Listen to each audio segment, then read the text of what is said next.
here's the problem with history, John, is that everybody wants to look through history through the lens of the time they exist in. So today, looking back at 1861 to 1865, would look as foreign to us as something we could view on Pluto or Saturn.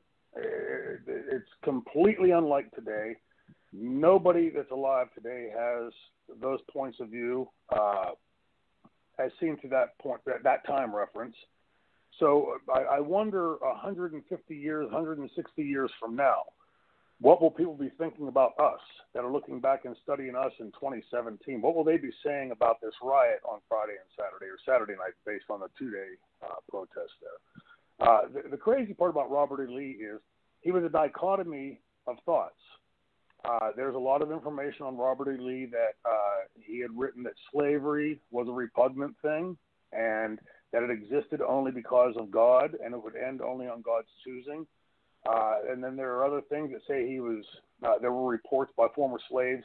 When his father-in-law, Custis, I forget his first name, died, he inherited the estate, and the estate was in disarray.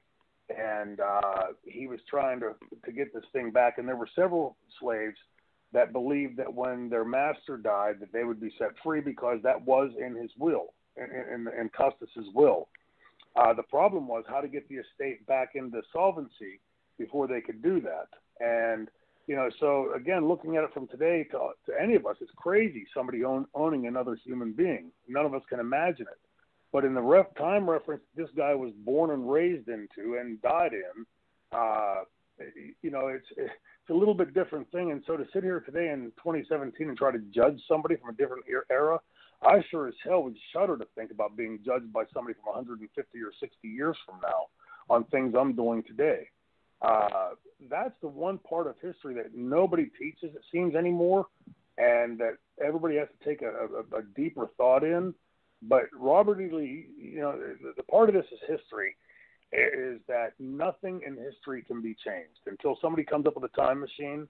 And so as repugnant as it is, you know what, there was a time in history when women weren't equal to men. Gasp, I know. It was that way, and we can shout it down. We can start as many riots as we want today. It won't change a damn thing about that being a fact in history. There was a point in history when a lot of people lived under serfdom, not making it right, and no protests or rioting today is going to change that. Same with slavery. The reason I find it so galling about trying to erase this history is once you erase it, it can be very easily forgotten. And if it's very easily forgotten, it's only a matter of time before somebody comes up with the lame-brained idea, hey, maybe we should enslave these people. After all, we beat them in a war, or we're stronger than them, or whatever else.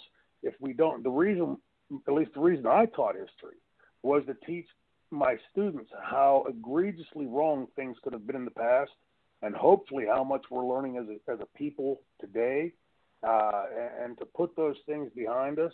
But the only way you can learn about them is to teach them and to give those kids as real an experience to that as you can, not by erasing it or changing the names of parks.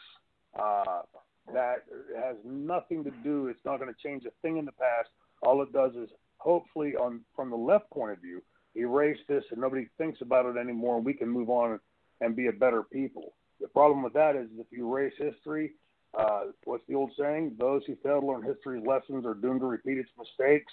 Is precisely why we must teach that and have those kids today experience that in all its painful memory.